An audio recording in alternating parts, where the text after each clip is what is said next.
Success is not always a straight line. Sometimes it looks like reinvention. Sometimes it looks like grief. Sometimes it looks like releasing the version of your life that you thought you were supposed to live so you can step into one that's actually yours. In this episode of the Personal Success Podcast, I sit down with Lisa Parda. She's a real estate broker, a radio host, a cookbook author, and someone who has clearly refused to let one label define her life. What unfolds in this conversation is more than a story about career pivots or creative curiosity. It's a deeply human exploration of identity, ambition, fulfillment, food, family, grief, forgiveness, and what it really means to build a life that feels like your own. Lisa shares her journey from a childhood dream of becoming an air traffic controller to the heartbreak of watching that path disappear, to building a successful career in real estate, launching a radio show, and writing a cookbook rooted in love, nourishment, and connection. But beneath all of that is something even deeper. This conversation is about the courage to keep evolving, to let success change shape. Try that again. To let success change shape, to stop living by borrowed definitions, and to create a life that feels honest, meaningful, and deeply alive. If you've ever wondered whether success is really about achievement or whether it's about fulfillment, freedom, connection, and pride in the life that you're actually living, this episode is going to meet you there. Here's my conversation with Lisa Parda. All right, Lisa Parda, welcome to the show. Thank you so much. Thank you for having me. Of course. So who is Lisa Parda and what is her mission? So I think my mission is to have probably as many adventures as I can while on this earth. And who I am, I'm a person, I'm a woman, I'm a wife, I'm a friend, I'm a real estate broker, I'm a radio show host, I'm a cookbook author, but I'm also someone who doesn't like labels either. So it's hard. I don't like to be defined because I'm always really curious about what's going on and where the next thing leads me. But I do like to put titles and labels in my bag, but I don't like to wear them for any length of time. That makes sense. And it resonates with me too. You were in aviation, a Yep. real estate broker, a radio show host. You write a cookbook. I mean, there's a lot of things going on here. What do you attribute this vast array of interests to? So what's really interesting is since I was 6 years old, I wanted to be an air traffic controller. Yeah. And I was very singularly focused into my 20s where I went to school originally for aviation. I went to Suffolk University in Boston. They had an aviation program. I did test right after high school to make sure that I could be an air traffic controller. You take a very specific test to make sure you can see in 3D and all of these other things that you need to be able to. You don't necessarily need a college degree to do it by any means, but you need to be able to think in 3D space, which works very well for real estate. Later on as well, you need to think in 3D space. So I really wanted to be an air traffic controller. I was singularly focused on that. I literally didn't really drink very much in high school, didn't smoke pot in high school so I could pass a FAA drug test. I mean, I really was honed in on being an air traffic controller. And Suffolk University had an aviation program, which I started, but by the end of my sophomore year, they were canceling the program. So I was either going to have to change schools or write out my degree having a different actual major. So I ended up going to communications just because I didn't have the money and the wherewithal. I almost just quit college at that point. But I ended up getting a job at the Federal Aviation Administration in Burlington, Massachusetts in the communications department because I was actually now going for a communications degree. I was in the stay-in-school program my junior and senior year. I worked 20 hours a week while in school, 40 hours a week anytime there was a break, including summer breaks. And I was waiting for them to open up the air traffic controllers test because the way my birth and graduation came into play, I was still being affected by the Reagan strike, the Ronald Reagan strike from the 80s. They still weren't hiring new air traffic controllers. And I was learning all about aviation while I was waiting for this test to open up. And you have to take the test before you're 28 because you have to be trained and work for so many years and retired by a certain age just because it's such a stressful job. Oh, okay. Okay. And so I got my pilot's license during that time. I really explored. I brought hand grenades through Logan Airport with the security team. I did all kinds of fun things in aviation that I didn't know existed. And I worked there for a number of years. And then when it appeared I wasn't going to be an air traffic controller, I left the FAA, I left aviation, and I went to try to make money. Like, if I'm going to not do something I love, I'm going to go in the corporate world and make money. So what did you do right after that? It hated me. It hated you? It hated me as well. Let me tell you, we were like a cat in a bath. Right. Oh, we're not having a good time. Not the ones on Instagram that like water either. This was old school cat in a bath. So I worked in telecommunications. I worked in manufacturing, and I hated it. And then I said, originally I've always loved real estate. And I bought my first house at 23. I thought, why don't I just go into real estate? So I got my real estate license, and I've been in real estate ever since. I still do real estate today. The reason why I'm in Florida is I'm looking at Florida property with a friend. So, and I own down here as well. I own an investment down here as well.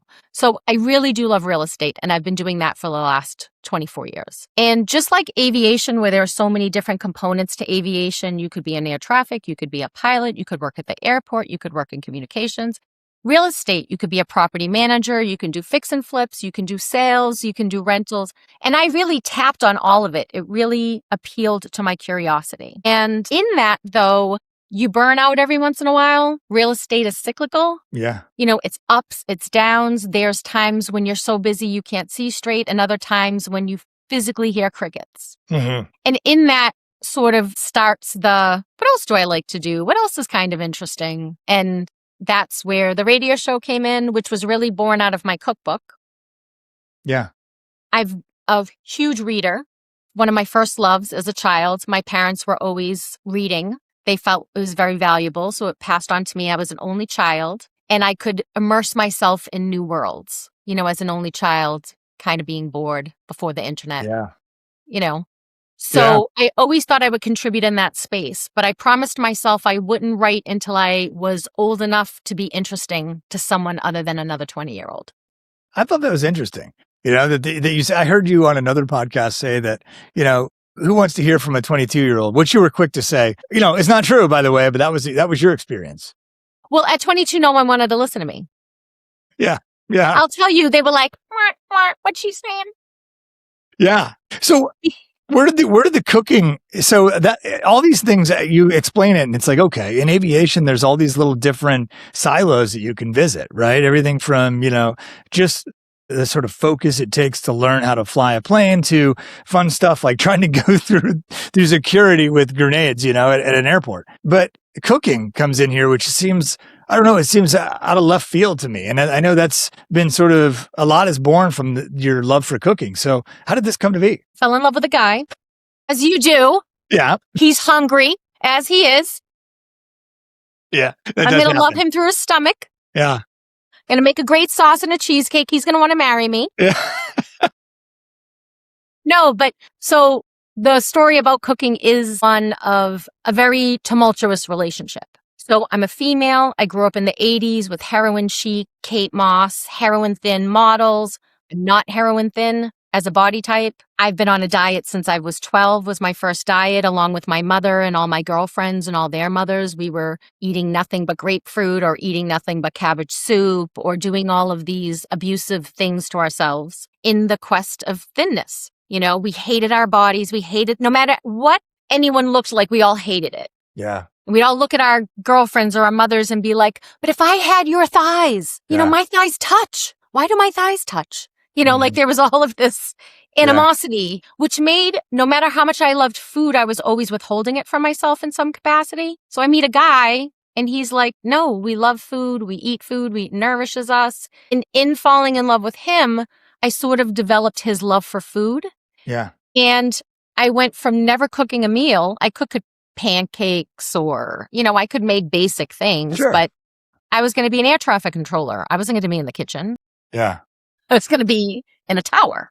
Sure. Yeah.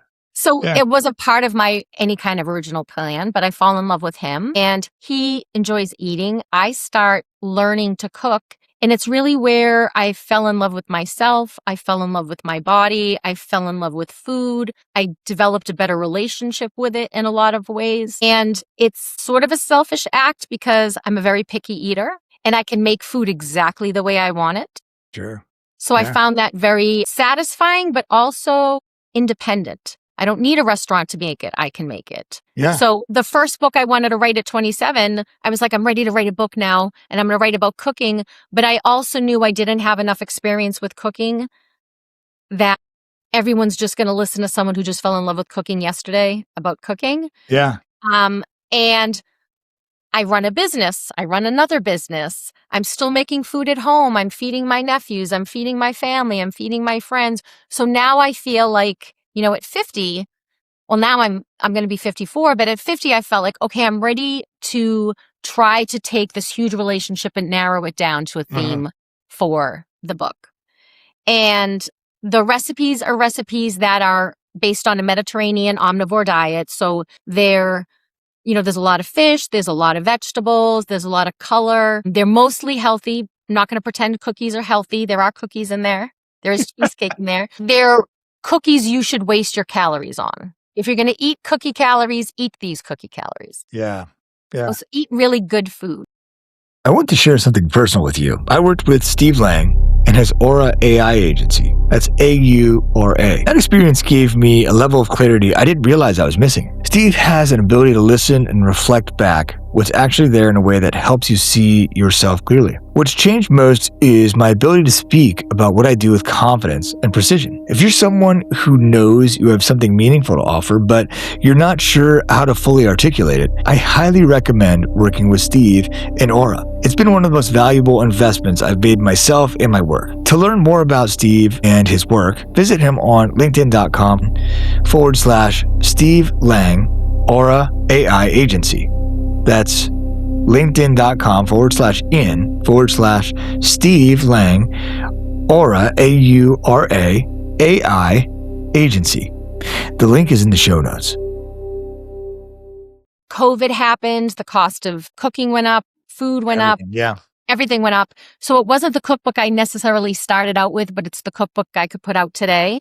And so that's where the cooking piece came in. And that's how the radio show started. It was 2023. And there's an independent radio show in my town. And we both bank at the same bank. And he was saying to the branch manager, I hate talk radio right now. Everyone's arguing about politics. Nobody's listening to each other. Nobody has anything good to say to each other. It's the same thing and it's boring. I need a show on the radio to bring people together. You need a show about food. Yeah.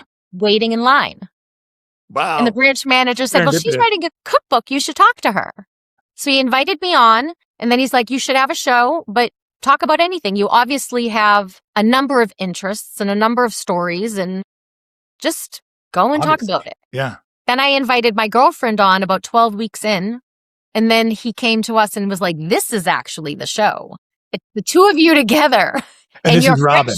Yes. This Robin. Is Robin. I want to talk about all of these things. And I first want to talk about the book because it's interesting hearing you explain how it came about. And the book is called My Love Language is Food. My Love Language is Food. Yes. And I thought, based on your description you just gave me, where did that title come from? It came from once I learned to cook, it was the way I showed people I loved them. So it was the way I showed my husband I loved him. Yeah. It was the way I showed my friend, it's your favorite dish. That's the dish I'm making on your birthday, and I'm going to make the best version of it. You tell me you're going vegetarian at Thanksgiving, I'm going to find a dish that's going to make you think of Thanksgiving without turkey that everybody's going to want to eat. And I'm like holding everybody off from this dish because you've got turkey. This is the only thing she can eat. That's not a side, And it was the way I loved people. I think my partner would definitely feel like that. You talk about how you grew up like with takeout. I certainly have had several partners throughout my life or whatever. I know I've learned about women from them and a bunch of other stuff. I grew up with all boys, right? There was 5 little brothers. When it came to food, it was like, eat as fast as you can so you can get more because we're going to run out. She is very much like, she finds out what I remember, it's funny you said cheesecake because I was like, I love cheesecake. There's this story I always tell where I was probably like 10, 11, 12, and my mom said, hey, I had like a Sara Lee cheesecake in there. Have you seen it? And I said, oh, yeah, I ate it. She's like, the whole thing? And so I told her that. She made this cheese. It's still the best cheesecake I've ever had. I'm like, it was just, I've never had anything so good in my life. It was communicating, like, I'm listening to you. I care about who you are and it communicated so much. And I think you've sort of zeroed onto something here that first of all, when we share food with each other, it's so elemental as a human being. It's something that connects you to people. Often you don't see people who go out to eat at restaurants just by themselves. Of course, that happens, but more often than not, they're with somebody else. So what was it that at some point you made this connection to some level, I would assume? How did this come about, this idea of, man, there's so much that's communicated in how I make food for people? Well, withholding it from yourself and then sharing it with someone for the first time. So I grew up sometimes only eating one meal a day because of the dieting, and it was in front of a television. My mother was the generation that went into work. She was going to run a business, and I went to school, and I'm an only child. And she was like, I'm not coming home and cooking a whole meal for me and my kid, and we're barely eating anything. She was starving herself. She was having diet Pepsis and cigarettes, and it was like, well, go get something takeout. Well, how hard is it to be on a diet while you're also eating McDonald's? Yeah. Like, it couldn't be any more bad information. Yeah. Like, from the standpoint. And then when I'm with my husband, he's like, we're not eating McDonald's. We're going to go sit down and have a real meal. We're going to sit down with my family and eat. We're going to go, he was very much food as a priority, and he didn't have the calorie problem with it. And it was in learning how to enjoy food with him, and then us moving in together and me learning to feed him. I wanted to call the book, do you swear in your podcast? Sure. Or is it, okay. I wanted to call the book, Fuck 'Em and Feed 'Em, A Guide to Keeping Your Man Happy and Well Fed. Yeah.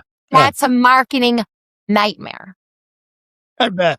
Yeah. No cookbooks are coming up. Lots of porn's coming up. Yeah. And I'm like, that's not what I'm doing right now. Yeah. Right. So I couldn't name it. Yeah. But it was the working title of my book for several years while I was putting together this idea that is love languages. My love language is food. And I remember moving, and I had a white binder that I was putting in all my recipes and putting in my ideas and putting in where it was going to go. And I had it, Fuck 'Em and Feed 'Em, a philosophy to keep your man happy and well fed. And the movers who were moving all the stuff, like, there was like, you could hear all the movers talking, and then you just hear silence. And I'm like, I can imagine anything that. okay in there? Yeah. And I go in, and they're like, what's this? And I'm like, oh, it's like my idea for a cookbook. It's just recipes. And they go, oh, okay. And that's something I'm like, I can't name this book that. But the idea that what was so interesting, I meet my husband, I'm cooking for him at home, and we're going to like a corporate event, and it's all buffets. Yeah. And so I'm like, go get us someplace to sit. I'll make you a plate. Now I'm cooking for him at home, like dedicated cooking for him at home, and enjoying it. I enjoy making something tangible out of nothing. Yeah. Enjoying it. It's like quick, it's repeatable, it's a start and finish. Like, there's a lot of enjoyable things about cooking when you think about it from that aspect. Mm-hmm. And so I'm putting all the food he likes on a plate from a buffet, and I bring it to him. And people are like, don't do that. He has 2 arms and 2 legs. Don't be serving him food. I'm like, I didn't even have to make it. Yeah. This is the least amount of effort I do on a given day. Mm-hmm. Sure. But I realized that somewhere in our feminist pushing women up and making sure we're equal, this idea that serving men food became this odd thing that I kept bumping up against. Yeah. And I'm like, I would do this for my girlfriend. I would do it for my parent. I would do it for, I would do this act as an act of love and as an act of service. I'm not doing it as a chore. I'm not required to. We go out to eat all the time. He takes me out to eat all the time. Yeah. Right? I don't have to cook. I'm doing it as an act of service and of love. But I am enjoying it. But I noticed all of this pushback, and I started to realize, and I remember saying to one woman, she was really upset, and her husband was like, I wish she'd bring me a plate. It's like this whole thing. Yeah. And I was like, you birthed and raised his children. Yeah. But you're not going to go get him a beer from the fridge? Like, yeah. Because I'd be like, hey, who wants beers? You bring out beers to people, and they're like, he can get his own beer. Why are you serving him? Why are you doing that? And it's like, I love him. I'd give him my kidney. Yeah. Yeah. I'll bring him a beer. I think that's a beautiful recognition, because I think, like, my partner, let me just tell you that she is the last person she's someone I would consider a very strong feminist. Okay. But she's going to make dinner, and I'm going to, and she's going to bring it to you. And that's what she does. Right. And so something about that, like, I never even questioned that about her identity, even though I know that, she might have these other opinions one might consider feminist. Right. And it is funny just to think about things. My mother-in-law came over yesterday, and she said, are you doing laundry? I said, yeah. I mean, I was like, what does she even mean by that? And later that night, I guess she told my partner, she goes, he does the laundry? And I mean, it's like a different world. I was like, yeah, as a matter of fact, I don't want anybody else touching my laundry but me. But I didn't immediately recognize that there's some sort of cultural expectation or, something that she was functioning off of that, wasn't feminism, but it was just like, hey, this is what happens in a home. And my experience is very different. So it's important to recognize the importance of there's feminist ideas that are really powerful, but also don't let it hold you back from showing the way that you love somebody. Well, what I think is interesting is I do this for my friend. When we used to have a Wednesday night girls' night, and it was like one time's at your house, one time's at my house, one time we go out to get pizza, one time we do this. Well, I know what she likes to eat. I'm making her favorite thing that she doesn't like to make. Right? My sister-in-law and my brother-in-law have a baby. I'm going to start watching their kid one day a week. Yeah. And I realize after the 6th week of this, oh my God, she's having to pick up a kid, go home, prep a brand new baby, get the baby down, come on. I'm like, I would quit work immediately if this was my life. So I said, you know what? Thursdays, I'm going to pick up the kid at your house, take the kid to my house. I made a bedroom in my house so he could go down for naps and stuff. Sure. And so that he would always be used to my house because I was going to start watching him more for weekends and stuff. And I'm going to have dinner ready for you. You're going to come to my house after work. I'm going to sit down and have family dinner. You're going to take your kid home. And that was a Thursday ritual up until he went to school. Wow. Yeah. There ended up being another baby after that, my 2 nephews, but that was our life. And one of the things, so then they go to school and you have a different time period, right? So that wasn't forever, but it was a beautiful space and time. I don't just do it to my husband, although I do it for him, but I do it for everyone I love. Like if I can make your life easier and we can sit down and share a meal, but they comment to this day about they miss Thursdays. Yeah. Yeah. Yeah. Like so we try to every once in a while show up and go to the kids' karate and then do dinner on a Thursday because it became a ritual that was missed. So when you talk about the fundamental need for sharing food, they find that the loneliness factor of Americans today is because people are eating by themselves. Wow. Yeah. And fundamentally, if you go to any other country in the world, they're going to feed you. And it's insulting if you don't eat with them. I used to do property management, and I get a call from this family from West Africa that moved into one of our apartments and they were having a problem. So I was going to go over and before I dispatched someone to see, I was just going to see if I could see what the problem was to fix it. I walked into their home. They immediately have a tray of drinks. Please have a drink. Please sit down. She's making me crepes. Wow. I'm like, yeah. I'm here to fix your thing. No, please. And then I knew like 2 minutes. Well, first I'm a property manager and I'm like, no. Yeah. And she doesn't speak English very well. And she's literally pushing me by my shoulders into the chair. Sit down. And then I was like, oh yeah, I stepped into her home. This would be an insult if she didn't offer me something. And it's an insult if I don't take it. And there's something very fundamental and emotional. And I think we've lost it in speeding up our lives. We've got all this great technology that promised we were going to get our time back. And we have less time than ever to connect with people. We're not connecting with people over the food. We're all scrolling and stuff. So I think there's something fundamental. When you look in the animal species, I was just learning this, that I'm trying to think of the name. It's like a cougar or some wild cat. And the wolves follow it around. And what he does, because he's such a good solitary hunter, he kills a bunch of food and leaves it and the wolves eat it so he can go hunt in peace. Yeah. But crows and various birds follow wolves and eat with them. Like there's even in the animal kingdom, there's something going on. Yeah, it's funny, Lisa. I'm listening to you share these stories, and I'm like, what do I have a connection with food? And I was very close with my grandmother, and and one of the things that touched me was that she would always go over, and she had like 20 some grandkids, but I was the oldest, and I remember I'd walk into the room and she'd be like, oh, there's my favorite grandson. And I'm looking at all my brothers are like rolling their eyes. But I would go over there, just me as an adult, like in my 20s and whatnot. And she would make salmon. It was like my favorite food or whatnot. And I remember I was talking to my mom and just in passing, and she was like, well, we were taking care of her or something, and she's like, well, she has a bunch of salmon in her freezer, and she's like, it's like there's like a price on it. She's buying these from like Alaska for like $120. And I just remember thinking, oh my gosh, like this was like an event for her. It just showed it wasn't about the Because you money. loved it. Yeah, because I loved it, and she loved you. Yeah, and I mean that it was just she wasn't going to the store and getting it. She was having it like shipped in dry ice from Alaska, is what we came to find, for like hundreds of dollars. She never mentioned it. It just was that story. Just it still touches me because it just is that point. Is that, oh my gosh, food was her love language in a way, right? And it didn't need a. It didn't need a parade. It didn't need it, to say, hey, I got this from, so there's none of that. That was all just in the, how can I make it better or something, I would guess. So that's really, this is a really powerful idea that I haven't connected before in this way. So in talking about the book, is it a cookbook? Is it a memoir? Is it both? How would you describe the book?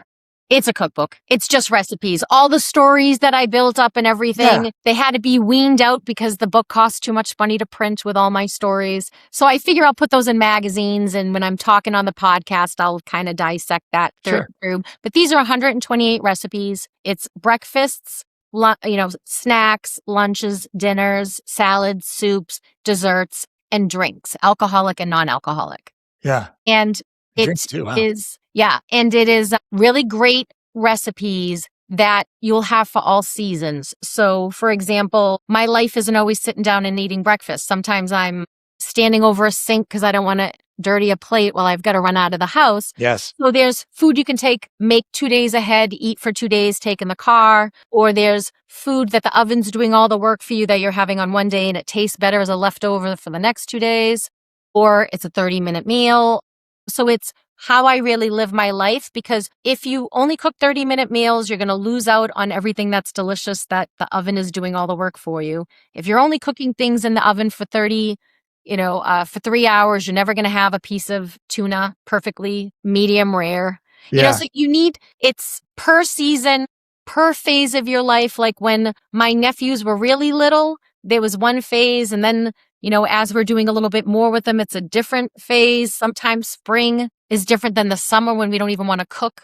Yeah. It's more of a like edamame noodle salad, and it's crunchy and cool. And so it's the recipes that I didn't find in any cookbooks that I've had over the years that I've made, that I've perfected. Those are the ones that are in the book. I photographed it twice. So I paid for the first set of photographs and didn't like them. So wow. I paid to photograph them again. Yeah.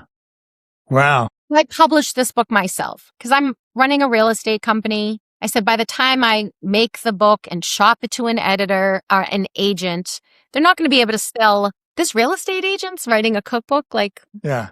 We don't understand. Sure. This isn't our box. And I don't blame them, right? I don't blame them. I'm a business person, I know. Yeah. So I always knew I was going to self-publish it. So I had to learn all my mistakes along the way through my wallet for the most part. Yeah. So I don't have a page, like a picture, a recipe. So I have 48. So It's like every couple. Sure. But I tried, it's hard because a lot of food that is delicious doesn't photograph well. Yeah. Some of the best food that's delicious and smells amazing and tastes amazing doesn't photograph well. That's why you always see mozzarella caprese salads. Every cookbook has a mozzarella salad or a tomato salad because it's gorgeous. Yeah. And it's easy to photograph. But we don't only eat with our eyes, like it has to taste good. Yeah. So absolutely. In that, I tried to make it, I've taste tested these. I've fed people these recipes. Everybody always wants these recipes. And I just found it to be like a very perfectly distilled, something you need for every season or every type of cooking. Mm-hmm. If you need a party food in there, this is the everyday edition. I plan on having a more party edition because I do entertain a lot, and I like recipes for parties that you can mostly make ahead and that you can easily scale up or scale down by the number of people you have. So someday that'll be another book when I save up enough to do the photos for that one. So Lisa, is there a recipe that shows up as a favorite or you get a lot of feedback on above and beyond the others? So the cheesecake recipe is one of the first recipes. That one is not like officially mine. We had a baby Watson in Somerville 100 years ago, 50 years ago. And when that business shut down, one of the cooks gave it to my neighbor. And my neighbor made it, and all of the adults in my world rolled their eyes back in their head. And so I liked to bake when I was young because my grandmother showed me how to do it, and I liked using the mixer, and I liked measuring, and it was kind of messy, and my mother didn't like that, so I liked it. So I learned to make it in 7th grade. And as long as you follow the recipe, it's a perfect cheesecake. And everyone rolls their eyes back in their head. So despite the fact that I didn't know how to cook in my 20s, when I met my husband's family, I made the cheesecake. Yeah. To bring over. And everyone thought, oh, she must know how to cook. Look at this amazing thing. And because everyone thinks cheesecake is so difficult, and it is kind of finicky, but as long as you follow the recipe, it's fine. But nobody wants to take the time to make it. So it was always the most requested recipe over my entire life. Sure. Yeah. So that's probably the most requested recipe. It's hard because during different seasons, people will ask for different things, like your potato salad or your grilled corn salad, and in the winter, it's your bigos or your guamki, like stuffed cabbage rolls. Like, how do you make those? They taste so unique and delicious. Like, how do I make that? So it's hard to say that there's a particular one. I probably make that edamame noodle salad a lot because you make it once. As it ferments, it's almost like kimchi, where it's better for you the longer it sits. You can eat it in the car. It doesn't have to be kept real cold. So that's probably when I use a lot, because when I'm on the road for work, I'm probably, I can take that in a container, leave it in the car for an hour or two, and then eat it. Yeah. So that's probably when I make a lot. It's interesting that you said the cheesecake wasn't my recipe per se. And so I just went to, wow, are these really curated? I would guess that everything's sort of a derivative or something, but how'd you come up with what was going to be yours and you were going to sort of put in that other category of the cheesecake? Right. So the cheesecake is the way it came on a handwritten piece of paper from the baker. Yeah. To my neighbor. Sure. Who hand wrote another copy and gave it to me. That's the only recipe that's like that. Everything else is something I had somewhere in a restaurant on vacation and tried to recreate at home, but I can't make it exactly their way because I'm sure those chefs are doing things for 9 hours and I'm going to make it in 30 minutes, but I got the taste sort of right. But then it's changed to my taste, so like it's a lot of that. And like, I don't have a chocolate chip cookie in there because everyone has their own idea of a chocolate chip cookie. You have chocolate chip cookies in your cookbooks. Yes. Yeah. You can look at the back of the Toll House container, get a good chocolate chip cookie, right? So I have raspberry thumbprint cookies because I like raw cookie dough. These are the closest thing to raw cookie dough softness by being a good cookie. And I think when I had given up flour for a period of time because I was trying to figure out when I was 30 if I had celiac before they had tests. And I was cooking with different flours, and this had almonds, ground almonds. Yeah. So I was doing various baking, and then I kind of like morphed another recipe and added the ground almonds to it to see if I could make it more moist and take out an egg. So like these are all recipes that I sort of farted around with and got this recipe. But the cheesecake is officially that belonged to someone who I can't give credit to, but it belonged to a business back in the 80s. Got it.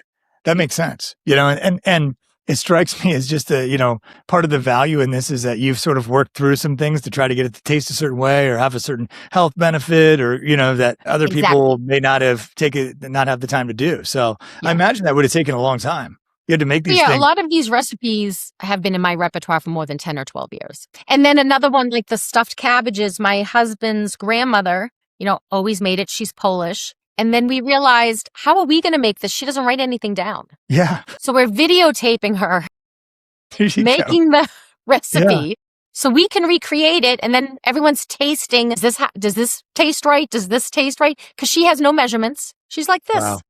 Yeah. And we're like, but your hand and my hand. Yeah, right. Two different things.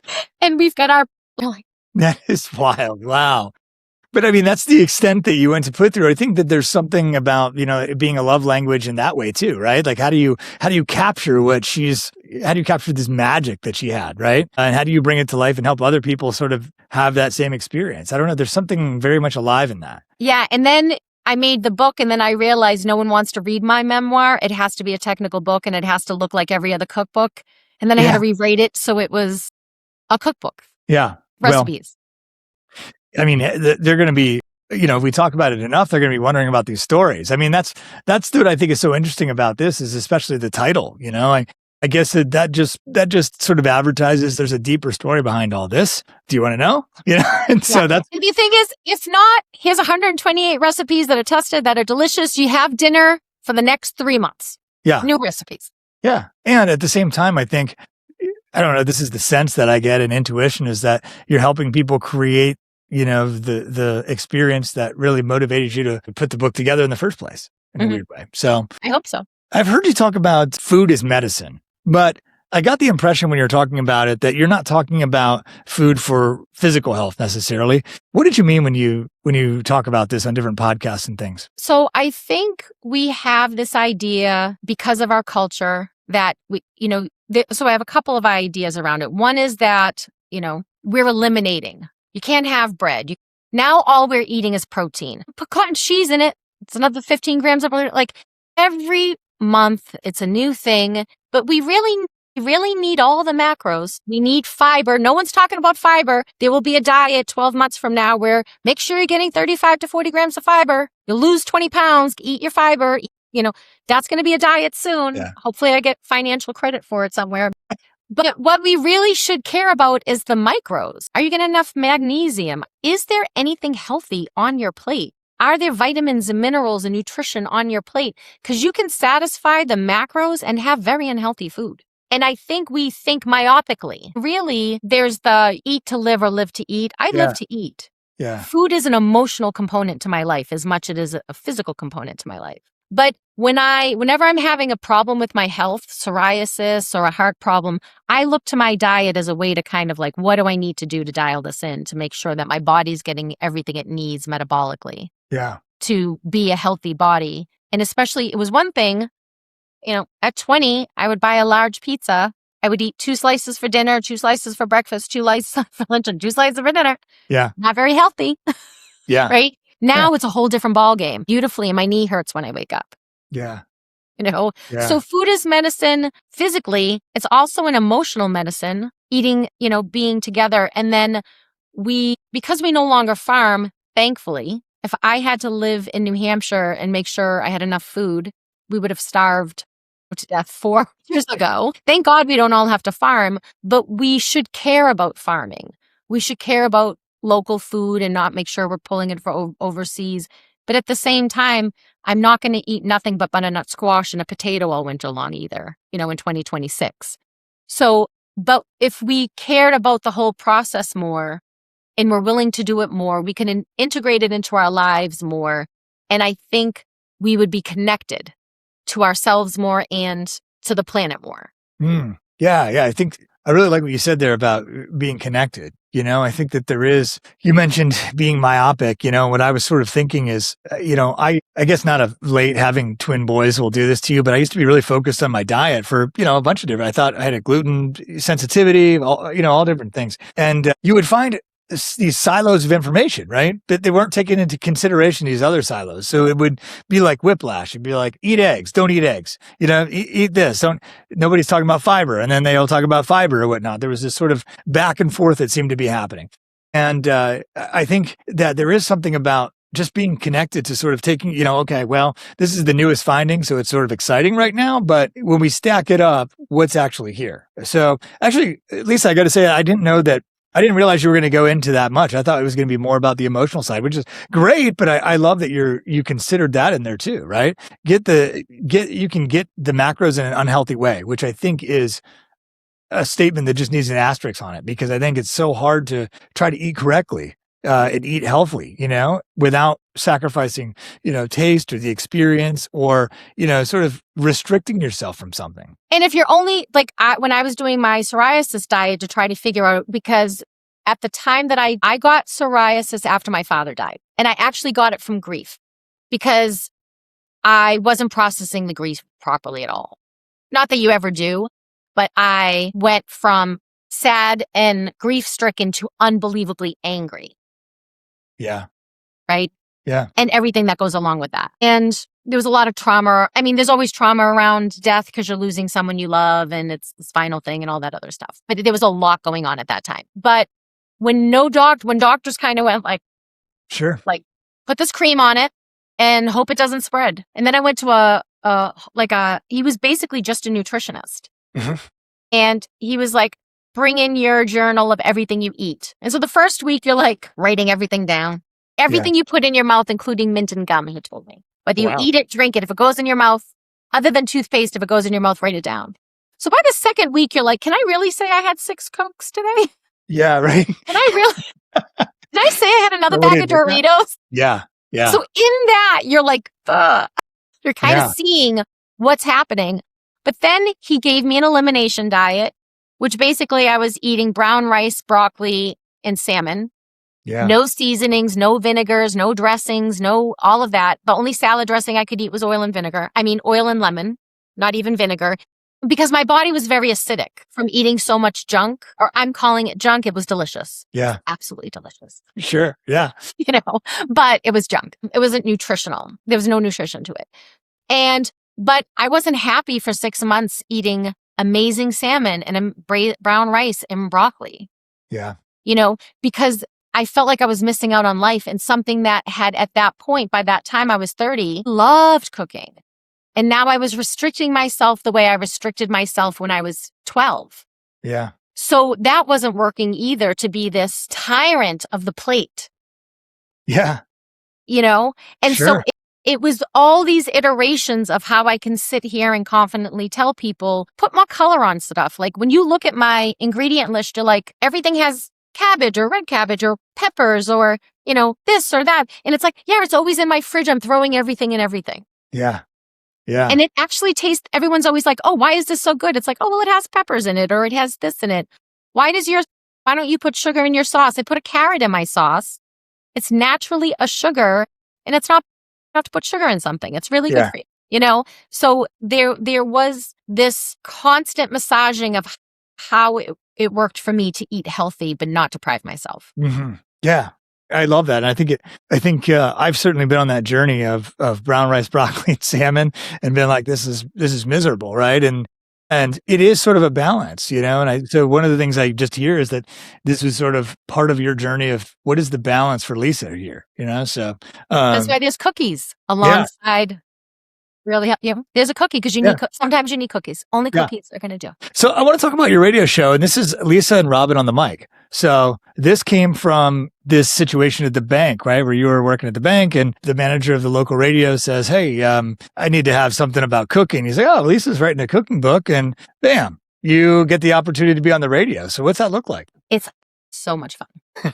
So it's a public radio station. I have no advertisers. Specifically, the show has advertisers. The radio has advertisers. I can say whatever I want besides swearing. Yeah. Because we're live on the radio. Sure. It's not a podcast. We do put it up as a podcast after the fact, but I'm FCC compliant. Sure. And I do realize that I have young people listening to me, so we try not to get too off the rails, but every once in a while, it's like, well, I'm sure they're watching this on the internet. It's fine.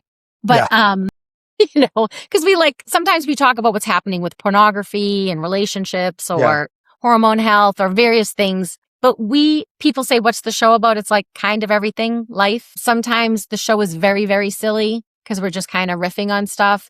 But other times we have really smart people talking about a specific topic. Yeah. And then a lot of time we have business owners because I'm a business person. I sell real estate. I help people buy and rent spaces for their businesses. I'm always connected to business people. So I have a lot of business people talking about what their lives are like owning a business or what challenges they have. So it's really just scratching a lot of itches. Yeah. Yeah, that makes a lot of sense for someone who's got these varied interests, right? You get to go and kind of explore them with other people. And I'm sure there's probably the happenstance that happens where somebody introduces you to something new. Has there been a new interest that's been sparked by this radio show for you? Let me think. Well, we've kind of really got woo-woo. So I didn't think I was as woo-woo as I am. But in talking to a few people about a new thing, and then you're trying to research stuff. So you start looking down this physics page, and then you read a book because so-and-so talked about a book. Yeah. And now you're talking about quantum entanglement, and you're like, my brain hurts. Yeah. You start. Sure. Yeah. I know exactly what you mean. I'm right there with you. Yeah. Yeah. So, but it's been fascinating because I love to read anyways. It's like one of those things. Now you have a legitimate excuse to do the thing you were going to do anyways, but now it's like for research. Yeah. Yeah. It This is reminds me recent. that I had this conversation with my dad. I became a meditation teacher and like a yoga teacher at one point in my life. And I was just talking to my dad and he goes, listen, you're going to think I'm crazy when I say this. And he knows this. He goes, but I can control my blood pressure by breathing deeply. And he's like, I know. And I'm like, actually, Dad, this is pretty well documented and, It's science. in science now, but to him, that was like sort of like woo woo, right? Just like I would drive by a yoga studio and be like, okay, guys don't go to yoga studios, and then I actually became like a teacher because what I found was that just, this is a whole nother story, but there's a lot to be discovered and help me discover myself through that. Right. And so I think there was a time where I would have said that's woo woo. I wouldn't have done that. So things sort of become sort of normalized because of the actual benefits that are there for it. So that's interesting. Yeah. And one of the things, so sometimes I will be I will find myself talking about something in real life a lot. And then I'm like, okay, well, I need to bring this because I'm talking about it to so many people and people will say, oh my God, I didn't know that. And that's like, well, we need to talk about that on the radio. Yeah. Specifically, I learned a lot about the black bear in New Hampshire. Yeah. And I started donating to the Killam Bear Center charity because of all the amazing work he was doing. And it was a season in New Hampshire where we had a drought. So bears were coming out of hiding and going into people's yards. Yeah. And people were shooting them en masse. Like, Oh, oh my God, there's yeah. a bear. Yeah. And then they killed the mother who was going after their chicken coop. And there were 3 babies just waiting in the woods. Like, so the story kept coming out. And I'm like, we have to have the bear biologist for the state to come on and talk about what's happening. And because people would say the same thing. They never went after these chickens. I've had this chicken coop for 12 years. The bears have never come. Yes, because they were able to eat something else. Yeah. She's starving and she has 3 cubs to feed. And you have 12 chickens. You have a supermarket with no checkout counter. Yeah. She's going to come and take your chickens. It's not her fault. And you killed her. And now you feel terrible. And the bear biologist was saying, as we educate people, they'd say, I wish we knew. So now we brought them on the radio to talk about what everyone knew. Like, you should electrify your chicken fences. Yeah. Even if you've never had a problem with bears before, one season you're going to have a problem with bears. Sure. Because there's going to be a drought. There's going to be no berries. There's going to be nothing for them to eat. They're going to be starving. And she's a good mom. She's going to come and feed her babies. And there's going to be a human altercation that's unnecessary. Yeah. If it was an electrified fence, she would take it and move on. So, but like that felt like a soapbox that I was getting on in my personal life because so many people were telling me stories about these interactions with the bears. Yeah. And that became like, okay, that's a radio show. Yeah. It's one of our more popular ones, actually. Yeah. Well, it is interesting. I mean, it's funny that you say that. I remember I used to go camping down in Kentucky and they'd be like, okay, every time you'd have to get a pass, they'd be like, you know what to do if you see a bear, and I'm like, I didn't know. I remember the first time I was like, I should turn around and go home. They're like, well, if it sees you, then you just need to try to get bigger than it and be as loud as you can. And I was like, what? And they're like, And that's not the advice they give in New Hampshire. Really? What do they say there? They say, if you just walked, we didn't know that each other was going to be in the woods and we came up and startled and we kind of stopped and checked each other out, we would see what's going to happen here. Yeah. If I started going, hey, and started doing that, you'd be like, hey. Yeah. And you might get mad and punch me in the face. Yeah. Well, geez. Now, and Hollywood shows banging on pants. They say, keep an eye on it and see what she's going to do or he's going to do. Back away, always keeping your eye on it. Try to be as soft and as quiet and as unaggressive as possible. Geez, yeah. Well, now I want to make sure. But I don't know if you were in grizzly territory and if there's different stories about grizzlies. Yeah, I don't either. So I don't know what territory you in. But one of the, I love this because I have a lot of bears in my yard. And because I feel that their presence is sort of magical because the more I talk about them, the more I see them. I almost feel like it's a woo-woo energetic thing. Sure. Yeah. But we saw a boy, he had just crossed the driveway and we were staying back and we were like, you're okay. You're such a good boy. We were backing up and he ran away. Yeah. He just we could hear him crashing through the woods. But then he comes out and eats grass. I was a little hungry. Just going to have some. But one of the beautiful things I think about that is if I've in any way, shape, or form helped people realize that you can actually live symbiotically with something. Yeah. One of my favorite, they're super smart animals and they're more like dogs than they are any other kind of animal. They are symbiotic where, hey, I'll let you in my territory if you're having a hard time with food, but I need this favor repaid at a later time. Yeah. They have a lot of that symbiotic type relationship, but they're super smart. And the Yosemite National Park said the reason why they can't make a garbage container that will keep out a bear is the overlap between the smartest bear and the dumbest tourist is too big. So that's how smart an bears interesting are. analysis, I mean, wow. But that's how smart they are. I read that, a lot of your listeners to the show, they say it's like pulling up a chair at a kitchen table. I just wonder what creates that sense of safety, you think, in a radio show for someone to describe it that way? Because we're talking about our faults and flaws. We're trying to laugh at ourselves. We're trying to laugh at you. Yeah. We're trying to make you laugh. It's like a practice comedy show. Yeah. And we're talking about real subjects. We'll talk about, we've talked about death kind of often because it comes up in our life. We had a guest on the radio show who lost his mom in a car accident at 9 that he felt responsible for a long time. And we still laughed in that show, but we've cried on our show, because we're talking about something that's kind of like heartbreaking too. So I think it's because we are sort of unfiltered besides the swearing piece, but we're talking about real things. We're talking about real life, and we're trying to be as real to ourselves because we don't have sponsors at this point, and we're saying whatever we want to say, and someone can't tell us to say it. If I say I don't like Ozempic and you can like Ozempic, but I think learning to have a relationship with food is going to be better for your health in the long run. And if I want to say that, but I have some pharmaceutical company who pays our radio station, I'm not going to be able to say that. Sure. And I had a doctor on who is, because I was sort of against it, I made sure to bring on a doctor who loved it. Yeah. Well, that's so good. You could have both sides of the story and pick your side. Lisa, what is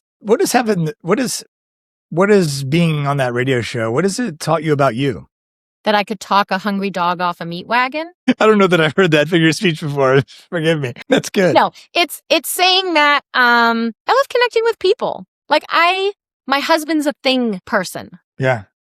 He doesn't care about the gossip about so-and-so or, he cares about his family and his friends. But he would never talk about anything else, like for people-wise. But you put on an engine and you want to talk for 16 hours straight about how you upgraded this engine, he's riveted. He's more of a things person. He likes things. I like people. I really just like people. I relate to that. I think got to a point like this podcast sort of just took on a life of its own, but I am interested in people. And it's hard to ask people. I like interviewing people because if I just would go up to people and be like, what have you learned about you? And sometimes I do ask questions like that. And people are like, I'm always scared what you're going to ask me next. Sort of like putting them on the spot or whatnot. But there is something about being in this space and being able to sort of ask people questions about, reflective questions. I don't know, deep questions people might call them. But too much information. My whole life, people would ask me a question and I'd start talking to them. They go, ooh, too much information. It's like, oh, I thought we were having a conversation. Do you want to talk about the weather? Yeah. I can totally do that. Sure. Yeah. You asked me something, I'm answering you, and all of a sudden it's too much information. Yeah. But to your point, I don't care about the weather. I care about your story. I care about what made you you. I care about your experiences because they will help me understand mine. And if they don't help me understand mine, it helps me understand you or another person like you. Yeah. Yeah. I think it's funny. I had a psychologist on one time. He wrote this book about connection, and I'd always said this too. I mean, I have a degree in psychology. So I'd always be like, okay, we're designed to connect. What does that mean? And I think that's what it means. Everybody's got sort of a way to do it. Perhaps your husband, for example, connects to somebody else over a thing, right? Mm-hmm. And some people just do it more directly in a conversation or a radio show or just sharing, right? I said oversharing. I don't know. I don't know that there is a way to do that, but I do think that's what it means because I will always walk out of these conversations and I feel bad for Micah because she's like, okay, yeah, how'd it go? Did it go good? You know what I mean? I'm like fired up because I'm just like energized by, even things I can't explain that I've learned. So I hear something like that in what you're saying. Yeah. And one of the things I talk about on my radio show a lot is my mother had a drug addiction problem. And it really severed our relationship and it severed my relationship with a lot of that family because it was a divide, how we handled her drug addiction, which was really her problem.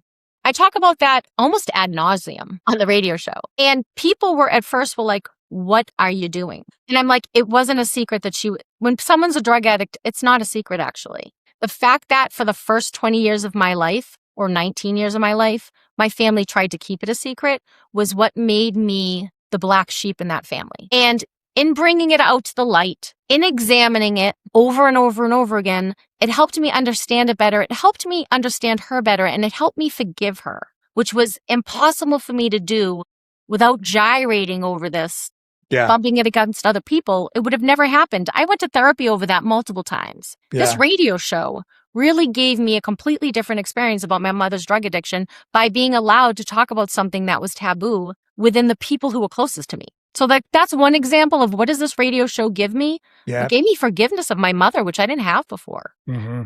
Yeah. And she's been dead for years. Yeah. Like I held that for years.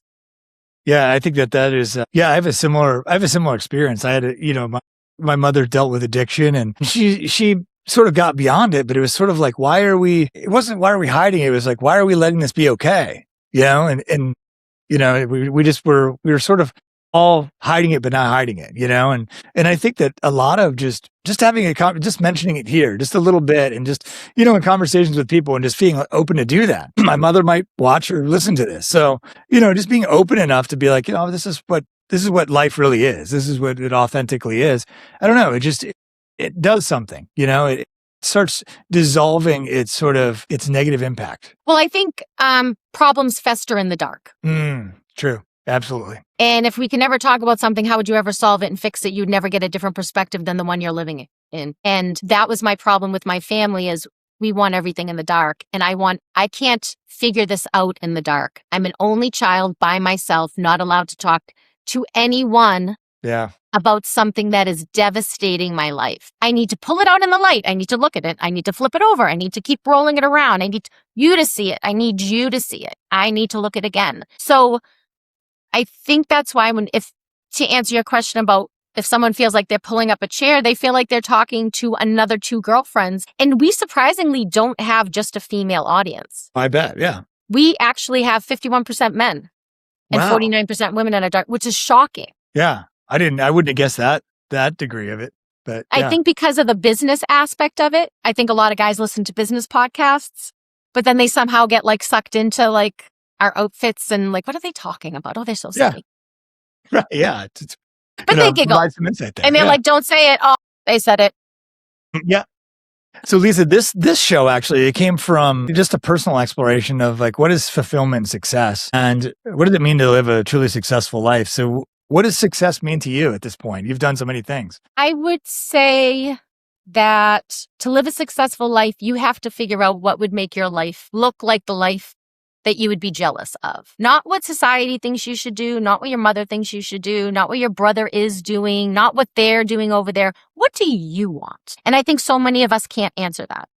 Yeah. And because we can't answer it definitively, when you say what's my mission or my purpose, I don't think I have necessarily one, but what's happening right now at this stage of my life, at this time, with this amount of money and this amount of success and failure, this is where I am. But I think that if, when young people talk about, they don't know what they want to do for the rest of their life, I get it. I wanted to be an air traffic controller, and my dream, no matter how good I lined up to be on the runway and take off on that dream, it never happened. Yeah. And I grieved that and didn't know I was grieving it for about 3 years. It wasn't until I found real estate and I could sink myself into something that I found interesting and engaging and I could really be present with, the way I was really present in aviation, and I didn't hate work. That was when I started to unravel that, and I realized, I was supposed to deal with the death of my dream the way I dealt with any other grief. Yeah. I was supposed to process it. And when people look at what is the definition of success, it will change for you over time. Because sometimes part of the problem of being successful is you're afraid not to be successful, and then you start living a life that's driven by the idea of the success that you have, but you no longer love it the same way, and it no longer feels like success to you the same way. So I think the idea is you always ask better questions. Mm-hmm. There's no answer. No one can give you an answer. I can't give you an answer. Your parents can't give you an answer. The teacher can't give you an answer. Your spouse can't give you an answer, because you have to constantly ask it for yourself and it may change. And as you're going, it's going to change and maybe something new pops up. I would have never known 5 years ago I was going to be loving being on the radio. Yeah. Or that I'd be sitting on your podcast. Yeah. Yeah. Like, I couldn't have predicted this. Sure. So how could it be part of my dream? But now that it's here, it's my dream. Yeah. Oh, that's well said. Thank you. Thank you. So, Lisa, where can people connect with you online? Where can they get your book? How do they stay connected to this? This conversation was really resonant for them. So you can always follow us on Lisa and Robin on the Mic. You can watch us on YouTube if you're not local to New Hampshire and Massachusetts. We go live every Thursday from 10 to noon, and then it lives up as a formal live. You can also catch us on Spotify, Instagram, Facebook. We are Lisa and Robin, ROBYN, on the Mic. And then Stars at Night Publishing is the name of my publishing company. My book will be on Amazon on March 10th. Coming up. It'll be everywhere you can buy books, bookstores, all of the places. You'll be able to get it on my website, starsatnightpublishing.com. And where else can you find me? If you want to buy real estate, I'm in New Hampshire. Yeah. You like income generating real estate? I'm in New Hampshire. And sometimes I'm in New Hampshire, sometimes I'm in Florida. Yeah. Or on vacation somewhere. Well, I've enjoyed sort of where we've ventured to, and there's so much more we could have talked about. I want to leave you with the final thought here. What's something we could have talked about and didn't, or something you wanted to mention or leave the audience with as we wrap here? Well, when I looked at your page, I thought we were going to talk about ambition and drive and definitions of success and all of that kind of thing. So I love that we actually had this conversation. It was different than I anticipated. Personal success. Sometimes success doesn't come with money or fame or any of those things. It comes from feeling like you accomplished something and being proud of yourself. And you can be proud of yourself when you fail. Success isn't always winning. Sometimes it's trying your best. Absolutely. And I think too, it gets too finite. It's like when you talked about, do you eat food to live or live to eat? There's like a balance there, right? You want to have like a direction because like life can feel like a storm sometimes, right? Yes. You want to, and the storm doesn't have as big of an impact if you have a lighthouse. It's sort of the metaphor I always use, right? But when that lighthouse isn't in sight, all you can see is the storm. So I think there is a lot of that. A lot of if we know we're going in the right direction, a lot of the failures and stuff, they don't have as big of an impact on you. Some people, like I talked to someone yesterday who said he didn't think he'd ever failed. Now, I sort of zeroed in on that, but his definition was different. It was like, we hit a roadblock and we went around it and we did this instead.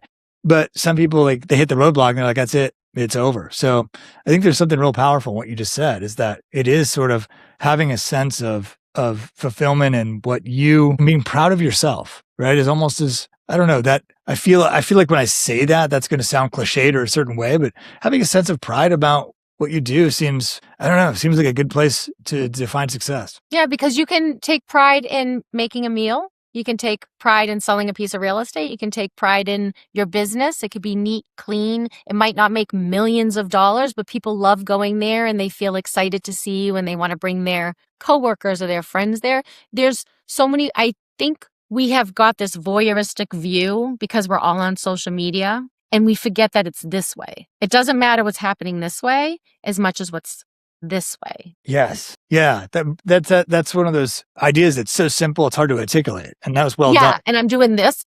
Yeah. No, I know exactly what you mean then. I've tried to I don't have the words. That voyeuristic view is like, that's what it is, right? We think that we're sort of acting like we're all on the Truman Show. We're not, it's sort of what's happening, when we're talking to our neighbors and things like that. So well said.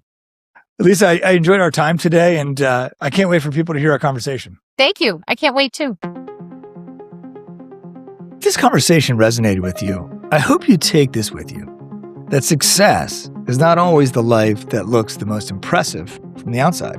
Sometimes it's the life that feels the most honest when you're the one living it. Lisa Parda's story is a reminder that reinvention isn't failure. Curiosity is not inconsistency. And fulfillment doesn't always arrive in the package you expected.